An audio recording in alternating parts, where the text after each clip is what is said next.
Hello and welcome to Exam Shastra. Today we'll discuss about the current affairs of 18th and 19th January. So basically, আমি এখিনি course offer কৰি আছো for prelims and for ADRE and sub inspector. Interested one can contact us. And yetu jitu mains answer writing group eta আমি form কৰিছো. হেতু যদি কোনোবা interested হয় for to practice answer writing, তো আপোনালোকে আমাৰ লগত যোগাযোগ কৰিব পাৰে। আৰু তাৰ লগতে আপোনালোকে এই গ্ৰুপটোৰ জৰিয়তে আপোনালোকৰ যিসমূহ এনসাৰ সেইসমূহ ভালকৈ ইভালুৱেট কৰাব পাৰে।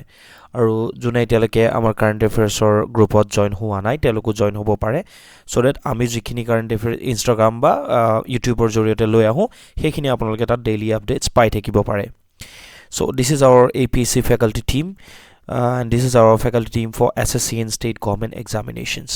So these are the topics for today's analysis. SR report, crocodile species in India. Third one is no snowfall in Kashmir. Awards conferred on Silpi Rivers. President's visit to Taralangsu called off, and World Economic Forum. So basically yate jiketa topic ase tar bhitor APSC kanto important hoy, tar bhitor duta tinta topic state government ৰ কাৰণে important হয়। মই যেটো analysis হয় আগত তাতে ওপৰত মই লিখি দিছো, so accordingly সবে চালে হল। Okay, so first report to hegol SR report 2023, survey of education 2023, most rural kids of 14 to 18 cannot do class 3 maths. কৈছে 14 পৰা 18 বছৰ বয়সৰ যিসমূহ গ্ৰাম্য অঞ্চলৰ ল'ৰা ছোৱালী আছে তেওঁলোকে কি কৰিব নোৱাৰে, ক্লাছ 3 লেভেলৰ মেথছ কৰিব নোৱাৰে। Okay, 25% can not read. So basically ইয়াতো মই ডেটা দি থোৱা আছে, যিটো ৰিপৰ্ট আহিছিলে এইটো জাস্ট কাট কৰি পেলাই ইয়াত মই পেষ্ট কৰিছো, কিন্তু ইয়াতে যিখিনি আছে সেইখিনি আমি অলপ মন কৰিব লাগিব। ঠিক আছে, why in the news? Because the SS survey conducted by a civil society organization called Pratham Foundation. तो हाल ही में इसका रिपोर्ट आया है। ठीक है, तो बेसिकली मैं অসমীয়া हिंदी गुटे कितारे कम कारबार जो कि इशू था जनाले हो। सो बेसिकली ये जो प्रथमा फाउंडेशन है इन लोगों ने ही इसको कंडक्ट कराया है। It is a civil society. Okay, now what is civil society उस दिन हम लोगों ने डिस्कस किया था कि আমি ডিসকাস কৰিছিলো। সো এছআৰ সাৰ্ভে যেটো আহিছে হেতু কোনে ৰিলিজ কৰে বুলি কোৱেশ্চন আহিব পাৰে। ইট ইজ বাই প্ৰথম foundation. So basically it carried out among 34,000 approximately 35,000 respondents aged between 14 to 18 in 28 rural districts in 26 states. 26 খন ডিস্ট্ৰিক্টৰ 28 খন গাঁৱত এই যেটো survey, so based on a sample survey এটো আসলতে কৰা গৈছে। And this year's survey emphasized on assessing the youth's proficiency in applying reading and math skills and their digital literacy. Basically এই বছৰ এটো সোৱা গৈছিলে যে যিখিনি ল'ৰা ছোৱালী আছে ছাত্ৰ ছাত্ৰী আছে তেওঁলোকৰ ৰিডিং এণ্ড মেথমেটিকেল স্কিলৰ ক্ষেত্ৰত কিমান প্ৰফিচিয়েঞ্চি আছে এণ্ড ডিজিটেল লিটাৰেচাৰ ক্ষেত্ৰত তেওঁলোক কিমান বেছি আগবঢ়া। ठीक है, तो बेसिकली इन तीनों ही लाइक स्पेयर में ये देखा गया था एंड ये सर्वे कंडक्ट कराया गया था। ठीक है, now here are some key findings. तो बेसिकली एट की फाइंडिंग्स है हाई यूथ एनरोलमेंट। देखिए यहाँ पे जो है 86.8% between the age group of 14 to 18, 14 পৰা 18 বছৰ বয়সলৈকে প্ৰায় 86.8% ইয়াত কি পোৱা গৈছে পাৰ্চেন্টেজ দেখা পোৱা গৈছে অফ এনৰোলমেণ্ট, মানে ইমানখিনি ছাত্ৰ ছাত্ৰী আছে। সো হাই यूथ যিমানখিনি আছে তাৰে এনৰোলমেণ্টটো বেছি হয়। ठीक है, यूथ का एनरोलमेंट ज़्यादा है। 52.5% were reported to be enrolled in standard 10 और बिलो 7.6% इन स्टैंडर्ड 11 और 12। ठीक है, तो কোৱা গৈছে যে বেসিক্যালি এই যিখিনি আছে তাৰে 52%। ওকে, কি ক'লো মই 52%। সো 52% যিখিনি আছে they reported to be enrolled in standard 10। Then আমি এটা বস্তু কি দেখা পাইছো, ডিক্লাইনেল এটা ট্ৰেন্ড আমি দেখা পাইছো। যদি আমি ক্লাস 11-12 চাও only 27%। okay, up to class 10 over 52%, and percentage of I'm so sorry, and undergraduate 6.7%. The percentage of youth not enroll in any school যিসমূহ students কোটো enroll হোৱাই নাই, that was highest for 18 years old। 18 বছৰ বয়সৰ যিমান ছাত্ৰ ছাত্ৰী আছে সেই এজৰ কাৰণে আটাইতকৈ বেছি মানুহ কি হৈছে এনৰোল নোহোৱা বেছি আমাৰ ইয়াত আমি এই ৰিপৰ্টত পাইছো at 32%। ओके, सो बोला गया कि 18 इयर्स जिन लोगों का एज है उस एज में सबसे ज़्यादा लोग पाया गया है कि ये लोग एनरोल किसी भी इंस्टीट्यूशन में नहीं है। तो ड्रॉप आउट का केस यहाँ पे सामने आया है। सो हाई यूथ एनरोलमेंट आसे, ठीक है, and up to 10 52%, then it starts declining. ठीक है, দেন তাৰপাছত boys outperform girls in reading arithmetic tasks কোৱা গৈছে যে পঢ়াৰ ক্ষেত্ৰত বা এৰিথমেটিক টাস্কৰ ক্ষেত্ৰত ভাল পাৰফৰ্ম কোনে কৰিছে বয়জে কৰিছে so when gives calculation related task like calculating time ঠিক আছে adding weight measures and length using a ruler okay and applying the unitary method males were found to do better than females across all everyday calculations. However, at least 40% of this age group still cannot read sentence in English. Now third, okay, third is high digital access but less knowledge of online safety.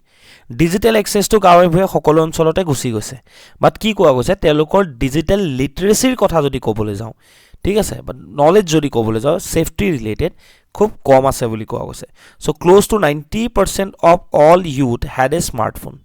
बहुत down कथा 90% you know लोगों के पास क्या है youth के पास smartphones है ठीक है in the household and knew how to use it of those who could use a smartphone male 43% were more than twice as likely to have their own smartphone than females 19% females के पास क्या है smartphones है 43% के साथ क्या है you know mail के साथ smartphone पाया गया है ओके overall 90% মানুহৰে close to 90% মানুহৰে smartphone আছে now high digital access but they do not have you know knowledge regarding online safety उसके बाद जो है তাৰ পাছত যেটো আছে women do more household work than men আৰু womenৰ ক্ষেত্ৰত এটো দেখা পোৱা গৈছে যে because 28 rural districts কৰা গৈছিল right so womenৰ ক্ষেত্ৰত এটা বস্তু দেখা পোৱা গৈছে যে 85.8% females they were reported of doing household work as compared to 65.9%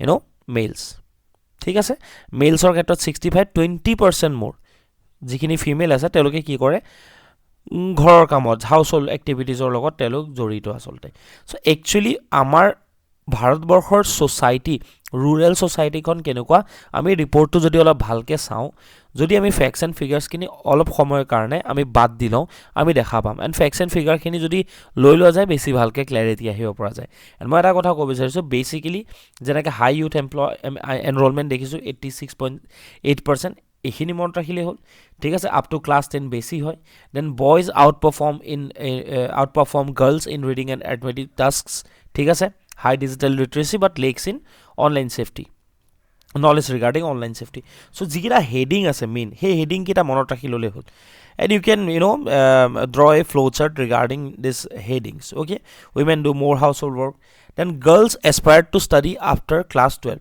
a larger proportion of boys than girls reported not wanting to study after standard 12 class 12 এর পাছত বহুত লৰাই কি নাই বিচাৰে পঢ়িব নিবিচাৰে গাঁও অঞ্চল হেতু ইয়াত দেখা পোৱা গৈছে তাতকে গাৰ্লছৰ ক্ষেত্ৰত এই বস্তুটো আমি দেখা পাইছো যে ঠিকই আছে out of all youth surveyed 44.3% females as compared to 41% males aspired to study at least till the undergraduate level so 44% female से की বিচাৰি আছে क्या उन लोग चाहते हैं कि उन लोग अंडर ग्रेजुएट लेवल तक तो पढ़ ही ले लेकिन मेल के रिगार्डिंग में ये जो केसेस सामने आए हैं कि उन लोगों को लगता है कि 12 के बाद नहीं पढ़ना उन लोगों को ठीक है তেওঁলোকে 12 ৰ পাছত বেছি পঢ়িবলৈ নিবিচাৰে তো 44% that means ইয়াতে কি দেখা পাইছো যে you know girls outperform boys in case of you know studying after 12 okay ঠিক আছে for postgraduates the percentage was at 21% for females and 18% for males ইয়াতো আমি কি দেখা পাইছো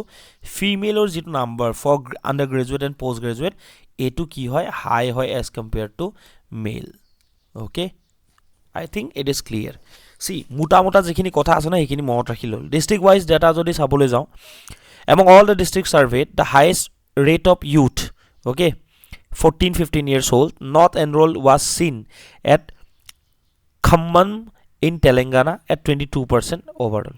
In the district, 26% of the males and 17.4% of the females were not enrolled. The highest enrollment rate कहाँ पाया गया है 14-15 বছৰ বয়সৰ কাৰণে ক'ত পাইছো enrollment in government institution was seen in West Bengal's Kuchbihar আমাৰ একদম অসমৰ এখন nearest you know state or nearest district হয় ঠিক আছে কিমান enrollment ratio 95.9% in the district 93% of the males and 98% of the female are enrolled. So যদি ভালকে চাবলৈ যোৱা overall to সবতছে বেছি হয় ইণ্ডিয়াৰ ভিতৰত কোচবিহাৰ 95.9%, approximately 96%, right? So তাৰে 93% male but 98% female, so they are very advanced in this case, right? So এইখিনি district wise data to at least ভালটো যিটো আছে সেইটো মনত ৰাখিলে হ'ল. Okay, next topic is crocodile species in India, which is important from GS paper 3 environment point of view. The source was Indian Express. ঠিক আছে, now yate G type of crocodile species পোৱা যায়. Basically there are 3 types of crocodile species that are found in India. हमारे यहाँ पे 3 तरीके का crocodile species पाया जाता है. Number 1 is घड़ियाल, আমি যিটো সচৰাচৰ কম, ঠিক আছে. Second one is मगर, ঠিক আছে, जिसको मगरमच्छ बोला जाता है, যাক কোৱা হয় मगरमच्छ বুলি. না ঘৰিয়াল আৰু মগৰ মাজত ডিফাৰেন্স আছে. এণ্ড থাৰ্ড এইটো কি বুলি কয়, ইণ্ডিয়ান ক্ৰকোডাইল বুলি কোৱা হয়. And last one is salt water crocodile. ঠিক আছে, সাইণ্টিফিক নেম কেইটা দিয়া আছে.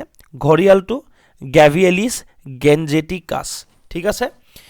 ইণ্ডিয়ান ক্ৰকোডাইলটো হ'ল ক্ৰকোডাইলিছ পালুষ্ট্ৰিছ. এণ্ড সল্ট ৱাটাৰ ক্ৰকোডাইলটো হৈ গ'ল ক্ৰকোডাইলিছ পৰ'চাছ, পালুষ্টিছ এণ্ড পৰ'চাছ. নাও সবেই জানা যে সল্ট কি হয়, সল্টটো এটা কি আছে, যদি বহুত বেছি সল্ট থাকে ন, পানী যদি ওপৰত ঢালি দিয়া যায় কি হয়, পৰচিটিৰ কাৰণে কি হয়, তলত গুচি যায় ন, সেনেকৈ মনত ৰাখিলে হ'ল পৰ'চাছ. ঠিক আছে, so' there are 3 types of crocodile species in India that are found in India. Distribution basically ঘৰিয়ালৰ কথা যদি ক'বলৈ যাওঁ ন, এটা বস্তু নাম আছে চম্বল চেংচুৱেৰী. ये जो चंबल रिवर है, ठीक है, चंबल जो है डाकुओं का, डाकू के लिए फेमस, तो चंबल सेंचुरी जोनখন আছে অভয়াৰণ্য, তাত আটাইতকৈ বেছি পোৱা যায়, চম্বল ৰিভাৰটো পোৱা যায়. ঠিক আছে, ওকে. আৰু অলপ ব্ৰিডিং কোড হয় গণ্ডক, সন, হুগলি, ঘাগৰা, বেচিকেলি ইউপি, এমপি, এই অঞ্চলটোত up to Bihar and West Bengal and Orissa. So' এই অঞ্চলখিনিত পোৱা যায়. মগৰ ইণ্ডিয়ান ক্ৰকোডাইল থ্ৰু আউট ইণ্ডিয়াত পোৱা যায়. সল্ট ৱাটাৰ ক্ৰকোডাইল বেচিকেলি উৰিষ্যাৰ ভিতৰকৰ্ণিকা যিখন ৱাইল্ড লাইফ চেংচুৰী আছে, আন্দামান এণ্ড নিকোবৰ আইলেণ্ডছতো পোৱা যায়. Now see distribution, okay, neighbourhood Brahmaputra, Bhutan and Bangladesh and Irrawaddy river. তো বেচিকেলি সি গেঞ্জেটিক গংগাৰ লগত ৰিলেটেড হয়. চ' সেইকাৰণে কি পোৱা যায় যে নেইবাৰহুড কি আছে, ক'ত পোৱা যায়, Brahmaputra, Bhutan, okay, and Bangladesh and Irrawaddy river পোৱা যায় Myanmar. Next is Indian crocodile Myanmar আৰু ভূটানত এক্সটিংক্ট হৈ গৈছে. আৰু salt water crocodile across south east এছিয়াত পোৱা যায়. Okay, special feature longest of all crocodile that is gharial, চবতছে বেছি long and thin snout. Now this one is egg laying, hole nesting and wide and U shape snout. Okay, U shape. And salt water crocodile basically এইটো যিটো আছে, এইটো হৈ গ'ল largest living reptile হয়, pointed and V shape snout, V shape, ঠিক আছে, V shape. Okay, now this is U shape mugger, okay, U shape. And this is thin, बहुत थीन, देखा बहुत थीन है, ओके, बहुत पतला है. ओके, नेक्स्ट हैबिटेट जो है ये बेसिकली ये दो जो है ना, ये तो फ्रेश वाटर हो ही नहीं सकता है क्योंकि यहाँ पे सॉल्ट वाटर में ये मिलता है. ठीक है, ये दोनों जो है ये फ्रेश वाटर में मिलता है. ठीक है, ना सबसे important IUCN, okay, IUCN and sites, ये दोनों ही जो इसका मतलब स्टेटस के तहत ये कौन कौन सा इसको स्टेटस मिला है ये इंपॉर्टेंट बन जाता है. IUCN और साइट्सत कोनटुत आसे, कोनटो कैटेगरीत आसे, हेतु इंपॉर्टेंट है. सी साइट्स याद रखने के लिए ज़्यादा प्रॉब्लम नहीं है क्योंकि तीनों ही अपेंडिक्स 1 में आता है. तीनोटा कोनटुत है साइट्सर जो अपेंडिक्स 1, 2, 3 एनेके आसे, सो 1ते 3टा है. ओके, किन्तु IUCN रेड डाटा बुकत যিটো স্টেটাস পোৱা যায় হেতুত এইটো হৈ গ'ল ক্ৰিটিক্যালি এন্ডেঞ্জাৰ্ড ঘৰিয়াল. কি কৈছো, ক্ৰিটিক্যালি এন্ডেঞ্জাৰ্ড. মগৰমাছ যোনটো আছে বা Indian crocodile that is vulnerable. And salt water crocodile that is least concern. কিয় least concern? Because across south east Asia পোৱাই যায়. So' this has a good number of population. So' সেইকাৰণে লিষ্ট কনচাৰ্ণ কেটেগৰীত আছে. Indian crocodile, it is in vulnerable category and সবতছে বেছি য'ত কম জেগাত পোৱা যায়, যাৰ নেষ্টিং গ্ৰাউণ্ড খুব কম হয়, তো সি কি থাকে হায়েষ্ট লেভেল অফ প্ৰটেকশ্যন পোৱা যায়. And that is why gharial it is in the critically endangered category of IUCN red data book. ঠিক আছে তাৰ লগতে আৰু এটা আমাৰ থাকে wild life protection act of 1972 কোনটো প্ৰটেকশ্যন পোৱা গৈছে তিনিওটাই কি হয় শিডিউল 1 প্ৰটেকশ্যন ঠিক আছে শিডিউল 1 প্ৰটেকশ্যন ওকে না ইয়াতে বাকি লিখা আছে কি লোৱা গৈছে গভৰ্ণমেণ্ট ইনিচিয়েটিভ কি লোৱা গৈছে এইখিনি অলপ চাই ল'লেই হ'ল ওকে miscellaneous facts কি আছে 17th of June is also known as World Crocodile Day annual reptile census 2023 marginal increase in number of saltwater crocodile basically called Bhitarkanika Park and its nearby areas tat etur increase pua goise numbers ye dikh raha hai increase hona theek hai Odisha's Kendrapara district it is the only district in India where all three species of crocodiles these are found kunkhon district कौन सा district है Kendrapara district ठीक है तो ये important था बहुत सारा फैक्ट्स इसी में छुपा है तो आप लोग एक बार पॉज करके इसको देख सकते हैं तीसरा जो आर्टिकल है it is about no snowfall in Kashmir why Kashmir and Ladakh are without snow this winter its implications तो it is important from GS paper 1 geography point of view ठीक है सोर्स कौन सा है असम ट्रिब्यून है क्या हो रहा है यहाँ पे क्या प्रॉब्लम है Why in news? The absence of snowfall in Kashmir during the winter season is not only affecting the region's tourism industry, okay, one for various aspects of the local environment and particularly in popular destinations like Gulmarg, but it also has significant implicated economy. So basically, is it to snowfall as no snowfall to implication ki hoy কিয় কাশ্মীৰৰ কাৰণে বা লাডাখৰ কাৰণে important হয় সেইখিনি আমি চাম ठीक है तो बेसिकली पहले देख लेते हैं what are the causes what causes no snowfall in Kashmir एक ही बात है ठीक है क्या हो रहा है कि ऐसा क्योंकि कश्मीर में कुछ ये नहीं देखने को मिल रहा है जो भी स्नोफॉल होता है हर साल कश्मीर एंड लद्दाख में तो देखिए पहला जो है it is about climate and weather pattern प्रथम देखिए क्लाइमेट और weather pattern the entire Jammu and Kashmir and Ladakh region have seen a lack of rains और snow this winter so climatic pattern एटा আছে क्लाइमेटर इम्पैक्ट আছে with a notable of 80% of rainfall deficit मतलब देख लीजिए चाই লওক 80% रेनफॉल डेफिसिट इन डिसेम्बर 2023 जितु समय स्नो की হয় फॉर्म হয় and 100% no rain okay 100% deficit in January 2024 so far. So basically climate or weather pattern or karne tar ebar snow form hua nai, that is the first reason. Second one is decline in western disturbances. Western disturbance কি কৰে western disturbance আপোনালোকে জিওগ্ৰাফিৰ যেটো concept হেতু জানে যদি না জানো আমাক কমেন্ট কৰি জনাব ডেফিনেটলি western disturbance অকলে ভিডিও আমি লৈ আহিম The overall trend of decreasing snowfall has been attributed to a decline in western disturbances events and a gradual rise in the temperatures likely influenced by climate change. So ultimately western disturbance ki kore basically it is the primary source for winter precipitation in the Himalayan region. Okay, so winter precipitation nai prothom kotha ami yat dekha palo 80% December rainfall deficit, January is 100% deficit in rainfall. Now kune ane second point to ki hoy decline in western disturbances, so we should or we have to correlate everything, thik ase. Third one is role of climate change and El Nino. So climate change is considered a contributing factor to the declining snowfall in Kashmir as indicated by various studies. Okay, now what are the implications of no snowfall in Kashmir?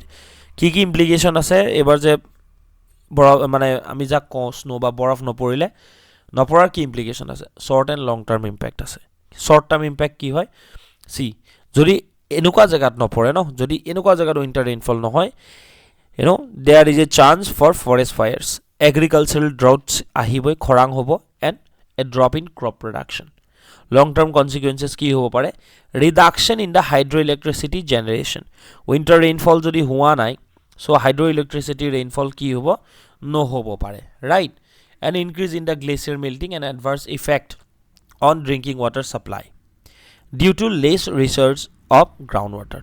So basically ki hobo pare ebur problem ahibo pare long term short term.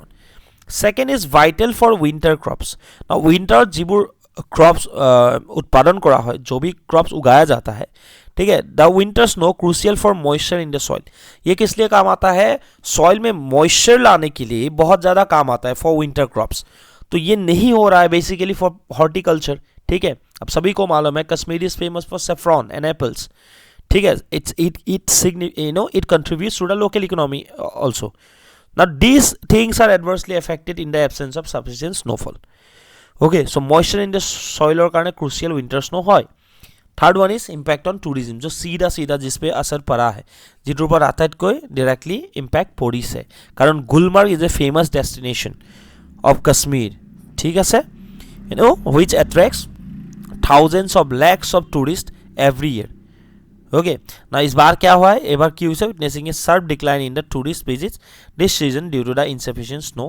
Despite substantial tourist numbers in 2023, official projects at least a 60% reduction in footfall. मान लो, मतलब आप लोग मान सकते हैं कि 60% अगर लोग कम गए हैं तो इकोनॉमी पे तो असर पड़ेगा ना उस पर्टिकुलर प्लेस का. ठीक है, और टूरिज्म पे असर पड़ा ही है. ठीक है, तो the scarcity of snow is adversely affecting sky resorts and related businesses and impacted local economy. कारण तार जी लोकल इकोनॉमी আছে সেই লোকেল ইকনমি টুৰিজিমৰ ওপৰত বহুত বেছি ডিপেণ্ড কৰে. ওকে, চ' ভাল হৈছিলহে ইউ ন' আফটাৰ এৰোগেশ্যন অফ 370 এতিয়া আকৌ ইম্পেক্ট পৰিছে. The next topic is important for APSC and also other state government examinations. The article is about awards conferred on शिल्पी दिवस. ठीक है सर, ये यहाँ पे गलती से मैंने लिख दिया है, इसको मैं सही करके दूंगा. ऐसा कुछ नहीं, यहाँ पे प्रीलिम्स लिखना है, which is important from prelims point of view. ठीक है, देखिए the 3 national level awards for 2023, the लोकप्रिय Gopinath बरदলৈ national awards was conferred to veteran journalist Dhirendranath Chakraborty, the Krishnakanta Hendrik Award to eminent scholar and researcher Dr. Pradeep Jyoti Mohanto, and Sukafa Award to eminent journalist and writer D.N. Besborua on Shilpi Diwas. तो তিনিটা national level award দিয়া গৈছে. প্ৰথম গোপীনাথ বৰদলৈ নামত national unity award কাক দিছে? ধীৰেন্দ্ৰনাথ চক্ৰৱৰ্তী ডাঙৰীয়াক দিয়া গৈছে. কৃষ্ণকান্ত সন্দিকৈ এৱাৰ্ড কাক দিয়া গৈছে? প্ৰদীপ জ্যোতি মহন্তক দিয়া গৈছে. এনেকৈ মনত ৰাখিবা, লোকপ্ৰিয় গোপীনাথ বৰদলৈ ন কাক দিয়া গৈছে? ধীৰেন্দ্ৰনাথ চক্ৰৱৰ্তী. কৃষ্ণকান্ত সন্দিকৈ এৱাৰ্ড কাক দিয়া গৈছে? প্ৰদীপ জ্যোতি মহন্ত. Okay, LD. ঠিক আছে, KP. And Sukapha award SD কাক? DN বেজবৰুৱাক দিয়া গৈছে. Okay, Bezbaruah and Chakravarty were not present at the event in Tezpur. ক'ত হৈছে? এবাৰ তেজপুৰত দিয়া গৈছে. The event was centrally observed at Tezpur in Sonitpur district today under the aegis of the State Directorates of Cultural Affairs in association with Sonitpur district administration. The 3 national level awards ekhini already moya dia hoise, repeat hoise. Okay, now okay, the 4 state level awards aru 4ta state level awards dia goise to actress Chetona Das. Okay, the Birendra Kumar Bhattacharya Award to journalist Prashant Borua, and Soti Radhika Award to social worker Dr. Malati Borua, and the Shilpi Khoinik Brajanath Sharma Award to the folk artist Jagadish Borman. So basically ekhini ola pause kori meli bhalke sabo lagibo je kune ki paise. So hekhini important hoy exam point of view pra. ঠিক আছে, so গোটেইখিনি অলপ ভালকে চালে আমি এই বস্তুখিনি উলিয়াব পাৰিম. ঠিক আছে, নাও next topic, it is important from APSC prelims and other state governments point of view. The topic was about, or the news was about president's visit to Taralangsu called off. President नहीं आया, आप सभी को मालूम है, तो नाहिले, but हेतु आमार कारणे important নহয়. आमार कारणे important কি হয়? प्रथम कथा, CM আমাৰ চিফ মিনিষ্টাৰ হিমন্ত বিশ্ব শৰ্মা দেৱে 3 কোটি টকা ধাৰ্য কৰিছে কাৰ্বি ইউথ ফেষ্টিভেলৰ কাৰণে. বাট আমি কি জানিব লাগে কাৰ্বি ইউথ फेस्टिवल কাৰণে বিষয়ে আমি জানিব লাগিব. ठीक है, हम लोगों को क्या जानना है? कार्बी यूथ फेस्टिवल के बारे में जानना है. कार्बी यूथ फेस्टिवल जो है ये एनुअली सेलिब्रेट होता है, ठीक है, by the Karbi people living in east and west Karbi Anglong district and other district in the north eastern India. ठीक है, and north eastern Indian state of Assam, जैसे विश्वनाथ में है, सोनितपुर में है. ठीक है, अलग अलग डिस्ट्रिक्ट बेलेग बेलेग जगत की আছে कार्बी যিসকল লোক আছে তেওঁলোকৰ কাৰণে এই ফেষ্টিভেলটো সেলিব্ৰেট কৰা হয়.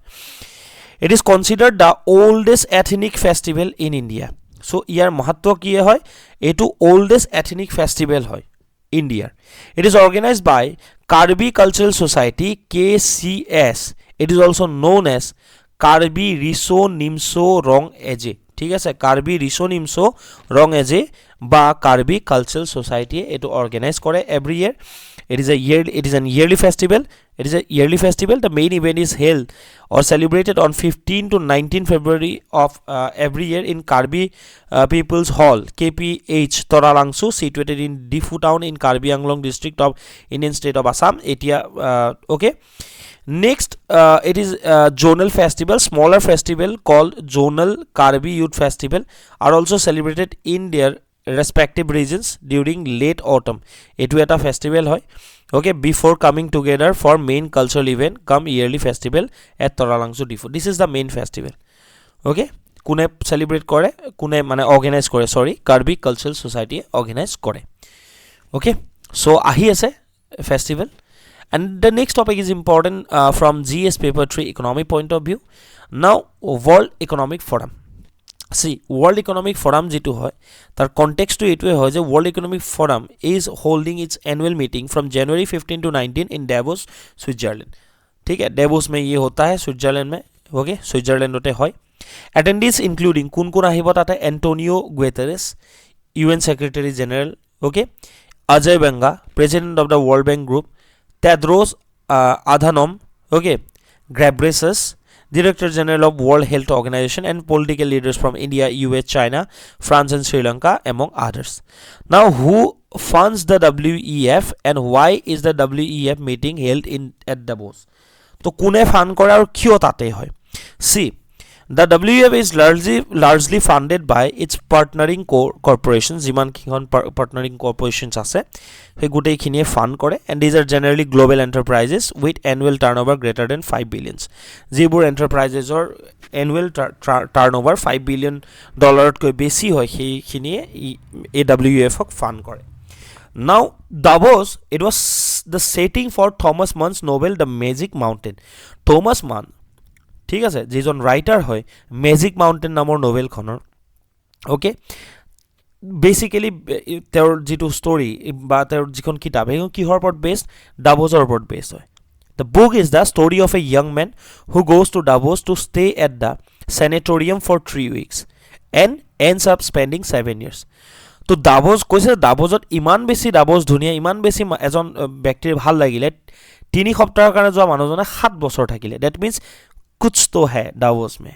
ठीक है now क्यों relaxed in its serene environs that means environment it seeks to cut through the many distractions of global politics to succeed in its mission to create a more prosperous global economy কৈছে Davosৰ environment to এনেকুৱা যত যিমানবোৰ global politics or distraction আছে তাৰ পৰা আতৰি global economy বা বিশ্ব অৰ্থনৈতিক আৰু বেছি prosperous বনাবৰ কাৰণে এটা অন্যতম জায়গা কোনটো হয় Davos হয় and it was inspired by which book The Magic Mountain by Thomas Mann ठीक है यही याद रखिए आप लोग now what are the major points related to the WEF or World Economic Forum basically WEF কি হয় international এটা organization হয় for public private cooperation ঠিক আছে the forum engages the foremost political businesses cultural and other leaders of society see political hawk cultural hawk business people hawk বা other leaders যোনখিনি আছে আমাৰ society যিখিনি অগ্ৰণুৱা ব্যক্তি হয় তেওলোকক লৈ to save the global regional and industry agendas save কৰিবৰ কাৰণে আসলতে এই অৰ্গেনাইজেশনটো বনোৱা গৈছিল হেডকোয়াৰ্টাৰ কোড আছে জেনেভা সুইজাৰলেণ্ডত আছে foundation by whom it was founded by Klaus Schwab ঠিক আছে now pronunciation is not Schwab okay Schwab hoy a German professor with a background in mechanical engineering and a master of public administration from Harvard founded WEF in 1971 originally known as European Management Forum WMF oh I'm so sorry EMF okay European Management Forum he introduced the concept of stakeholders capitalism ये तो important है ये भी important है 1971 में Claus squab ने क्या किया था इसको फाउंड किया था जिसको पहले जाना जाता था इस कौन से नाम से यूरोपियन मैनेजमेंट फोरम EMF ठीक है वो वही इंसान था जिन्होंने स्टेक होल्डर्स कैपिटलिज्म का भी कॉन्सेप्ट दिया था, इंट्रोड्यूस किया था. Now what is the stakeholders capitalism? So, stakeholders capitalism ki hoy, it is a system in which corporations are oriented to serve the interest of all their stakeholders. Basically ইয়াতে যিমানবোৰ stakeholders আছে, okay, এই প্লেটফৰ্মটোত, এই সিস্টেমটোত, okay, they are oriented to serve the interest of all their stakeholders.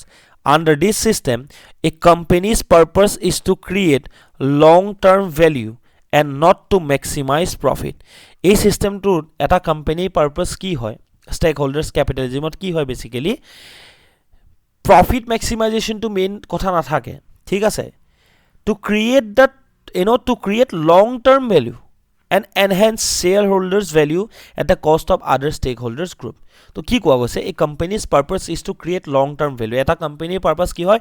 long term value creationৰ কাৰণে হে কোম্পানীটোৱে চিন্তা চৰ্চা কৰে in stakeholders capitalism and not to maximize profit.